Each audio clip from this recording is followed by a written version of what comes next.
Hello.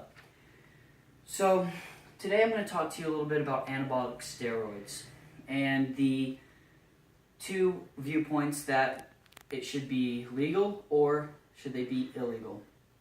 As a kid, I looked up to a lot of different sports heroes. And in the realm of sports is where you typically hear about anabolic steroids.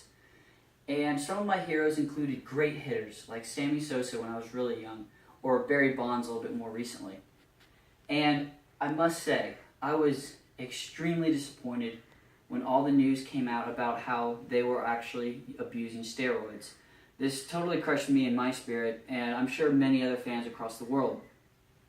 And that's because I believe that they cheated, that anabolic steroids should be illegal. And one really cool thing I figured out was that, hey, not everybody agrees with me. So that made it a perfect thing to discuss with you all today, and why I'm trying to refute that it should be legal. Just to kind of give you guys a little bit of an agenda for my speech today, it's going to include 3 of the main arguments that people who want steroids to be legal tend to make in their argument to make it legal. The first being, it's a personal right.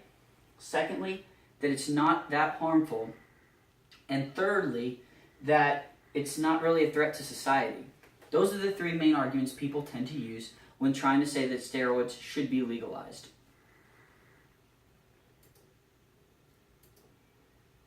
The first is that it's a personal right. Many people believe that it is a personal right to be able to take steroids because it's your body. Why should the government be telling you what you can do with your own body, right? Unfortunately, that's not a very strong argument. And that's because the government can and does tell us what we can and can't do with our body. They do it all the time.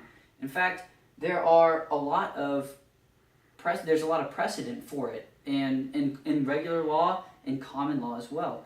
In fact, one of the laws that is kind of similar to this one is the National Minimum Drinking Age Law, which states that states must prohibit persons under 21 years of age from purchasing or publicly possessing alcoholic beverages.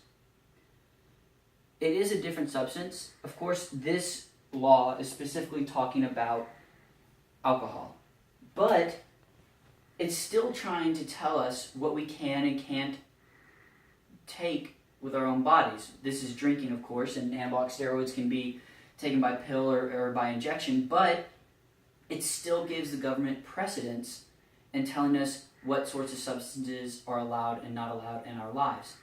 The list goes on and on, though. It's not just alcohol for people under 21. It's also things like methamphetamines, cocaine, and the also controversial substance, marijuana. All of those things are prohibited by the government. In fact, and where they get this kind of, where they get off on telling us what we can and can't take, comes from the belief, perfectly expressed here by Attorney Duffy, who states clearly as anyone possibly can, he says, this is the Attorney General, he says, "It is important to protect public health, and we do that by protecting citizens, redressing wrongful conduct, deterring, and then responding when necessary." So as you can see, government officials do believe that it is their duty to protect the public health. And that's what they're trying to do by making steroids be illegal. The second point that people tend to make is that it's not all that harmful. And now this is just, to me, I've never been able to quite understand this point of view. It's almost like they don't know, they don't see, or they don't go look for all the different studies that are available that show all the harmful side effects of steroids. And because they're so important, I put them up here for you all to see, but just a few of them, those were just a few that I found, and those include acne, weight gain, mood swings, sleeping disorders, anger management issues, heart disease, and even cancer. So, and that was done by, these were found by studying people who had long-term abused steroids and have had that on their actual reps, and so they actually just check it out and they see and they can tell what is caused by these steroids. And those all to me sound like pretty harmful things, and just to be able to get bigger and stronger. I mean, I understand that, especially with sports, that people want that really badly, but these are definitely pretty harmful substances.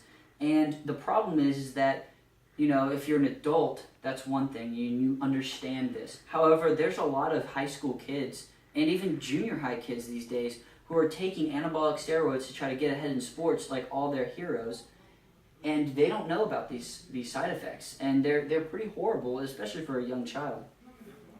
And these are all, or a lot of these are bodily, but the National Drug Institute states that it also has a severe effect on your brain. In fact, long-term use can affect all the same chemical channels within the brain as affected by other drugs.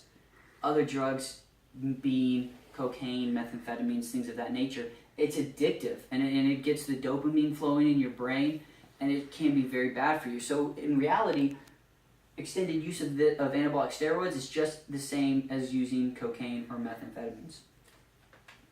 Now, this kind of brings me up to the third point, no threat to society. I guess if you're just looking at a very, very provincial, narrow focus of, this I'm the only one taking this drug, it can only affect me. That, I guess, is where they're trying to come from with this, but that's not really looking at the bigger picture. So, just a few of those prior medical issues I discussed can have effects on society. In fact, not being able to sleep very well. That's one of the worst times to ever drive a vehicle. That's a reason for a lot of car accidents, is that people drive tired. Anger management problems and anger related issues. That actually has a very significant increase on violent crime, especially in high school students. In fact, a study over 10 years long done by Shane Wong stated that high school students who took anabolic steroids were 3.7 to 11.8% higher risk for interpersonal violent crimes and suicide. Let that sink in for a little bit. I mean, that's pretty serious. Those are high numbers. In fact, they also did this study with 9 other drugs, including methamphetamines, cocaine, and a few of the other big ones. And anabolic steroids came in second place out of all of the 10 top drugs in high schools in this category, and the effect on violence and suicide rates. In fact, the only one that was higher was methamphetamines, and that was because of their suicide rates. So that really is a huge effect on society. When you have kids who are committing violent crimes that percent higher and suicide rates are that much higher, that's a huge effect on society. So just to kind of wrap everything up, I've refuted 3 of the biggest arguments that people who are proponents of legalizing steroids tend to make. And I did this by tackling their personal right argument with the fact that there is legal precedence for this. Their argument that it's not all that harmful for you is not true. There's an array of side effects that a lot of different medical studies have shown. And their third, no threat to society, the violence and the accidents that can occur with people taking steroids is just a lot higher than it should be. Thank you all very much for listening, and we'll talk to you next time.